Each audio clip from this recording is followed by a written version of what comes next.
and frustration. They don't have any photos or anything like that. Oh, the irony burns up my britches so much. I'm now probably going to get arrested because I'm in public. You got to have britches in public, man. Fantastic. This is a Thor News presentation. Thor News presents... What is a planet?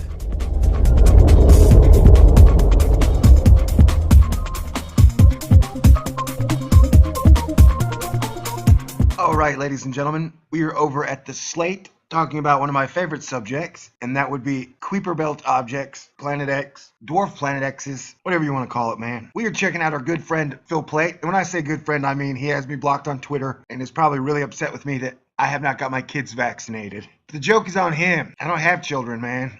So, 2 new planets in the solar system. Not so fast, folks. By Phil Plait, a team of astronomers made something of a news splash late last week when they announced they have indirect evidence that there could be one or more massive planets orbiting in the solar system well beyond Neptune. Well, first thing that's weird is I covered this story 7 months ago. And then last week, every astronomy outlet and mainstream outlets ran with it. Like, oh my God, this is a brand new story. And I was like, WTF? Do you guys not read all the journals and stuff? Like, took you 7 months to find this story? And then did somebody give the media an okay, okay, now everybody run with this story? I mean, do you guys get your cues from government?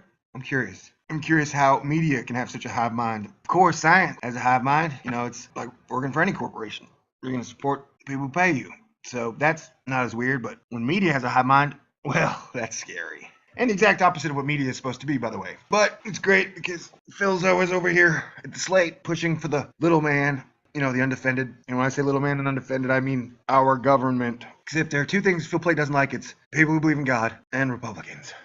A team of astronomers made something of a news splash late last week. I read their journal paper 7 months after I did. But let me be clear. Who's number one here? Their evidence of any possible planet out past Neptune is indirect. They don't have photos or anything like that. They don't have any photos or anything like that. Oh, the irony burns up my britches so much. I'm now probably going to get arrested because I'm in public. You got to have britches in public, man. It's based on a small number of objects, and we do have evidence that there aren't really big, gas giant-sized planets past Neptune. Really, do you have photos of no giant planets? Sounds great. And it pains me to even have to bring this up. And it pains him. Phil Plait is a giant supporter of half of the government. He believes Democrats do no wrong, do no evil, and they're looking out for the people. It pains him, but of course this has nothing to do with Nibiru correct pottery either. Bottom line, to me this is an interesting, potentially promising line of research. But right now, it's quite inconclusive about the existence of planet-sized bodies past Neptune. Really, have you ever called dark matter inconclusive? You ever called dark energy inconclusive? You ever called the accretion disk theory inconclusive? I mean, how many actual theories in science are inconclusive? The idea that water came from comets seems to not be true. You ever called that inconclusive? How this works isn't that hard to understand in principle. Note, after writing this but before posting it, I found the Astrobytes blog that discusses this topic with more technical info. In our solar system, we have the sun at the center, and it pretty much runs everything. In our solar system, we have the sun at the center, and it pretty much runs everything. Even the climate, Phil? It runs everything but the climate, Phil? All right. It has 98% of the mass of the solar system, so its gravity is in charge of how everything moves. But there are also planets that have gravity as well. Their gravity is weak compared with the sun's, but it's strong enough that, given time, the planets can affect the orbits of other objects. Out past Neptune is a region occupied by objects that are similar to asteroids, but made of ice instead of metal and rock, making them more comets, really. There are various names for them, but in general they're called trans-Neptunian objects, or TNOs. Some are circular objects, some more elliptical. Some have orbits tipped to the plane of the solar system, some don't. A handful, about a dozen discovered so far, have really weird orbits. They're highly elongated and tipped significantly to the plane of the solar system. The authors of the study call them extreme TNOs. Their orbits are difficult to explain from what we know about the solar system now. However, the authors note that there is a comet called 96P Machholz that also has an odd orbit. It goes around the sun backward, retrograde, relative to the planets, and the shape and orientation of its orbit change over time. This is due to the influence of Jupiter.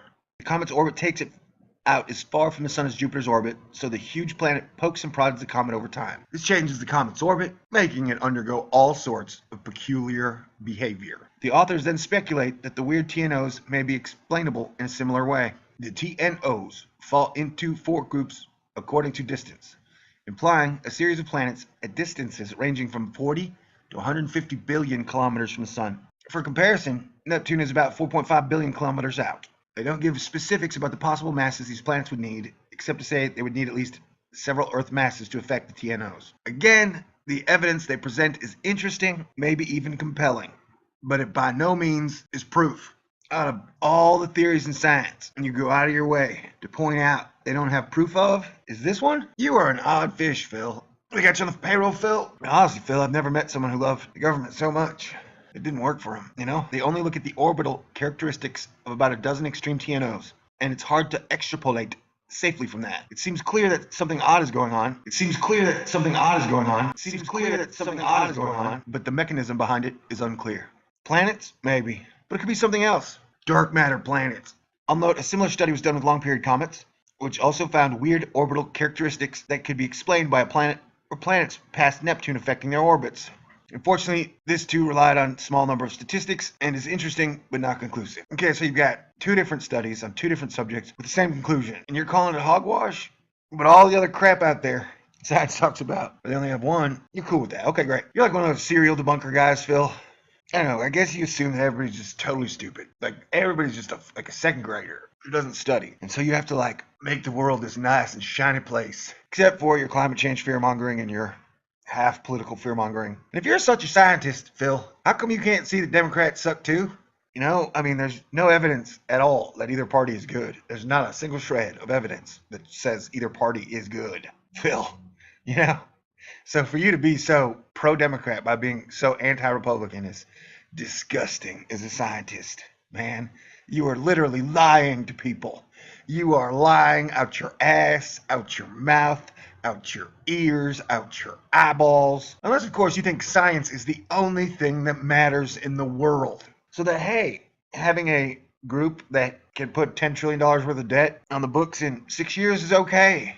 As long as they give you more money to look for dark matter. As long as they give you more money to build the James Webb Space Telescope. You don't give a shit about Obama drone striking in 13 countries. I've never once heard you, or really any other scientist, come out against war. Sure, you've written 100 articles on people who don't get vaccinated. But war, you're like, hey man, science makes a lot of money from that, so war is great. I love war. Propaganda Phil Plait.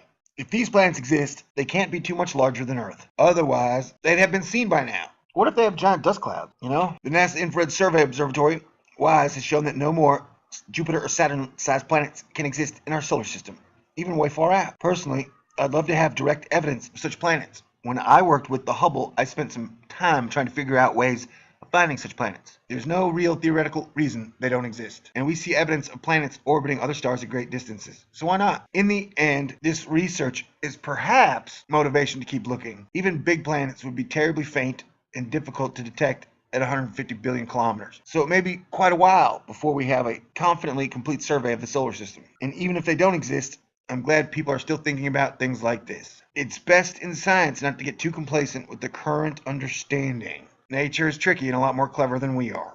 Man. Good job, Phil. Hopefully the DOD cut your big check, man. Never mind, I'm going to delete that. What is a planet?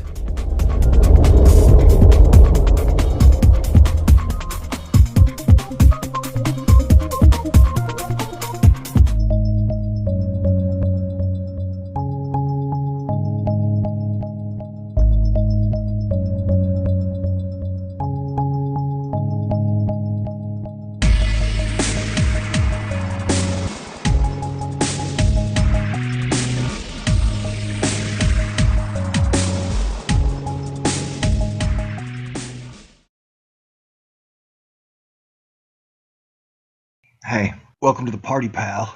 We got beer and frustration. They don't have any photos or anything like that. Oh, the irony burns up my britches so much. I'm now probably going to get arrested because I'm in public. You got to have britches in public, man. Fantastic. This is a Thor News presentation. Thor News presents... What is a planet?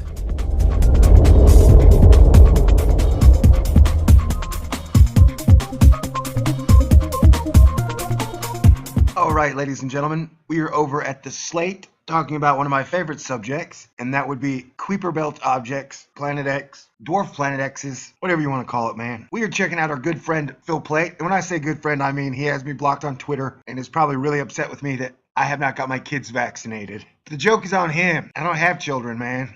So, two new planets in the solar system. Not so fast, folks. But Phil Plait, a team of astronomers, made something of a news splash late last week when they announced they have indirect evidence that there could be one or more massive planets orbiting in the solar system well beyond Neptune. Well, first thing that's weird is I covered this story 7 months ago. And then last week, every astronomy outlet and mainstream outlets ran with it. Like, oh my God, this is a brand new story. And I was like, WTF? Do you guys not read all the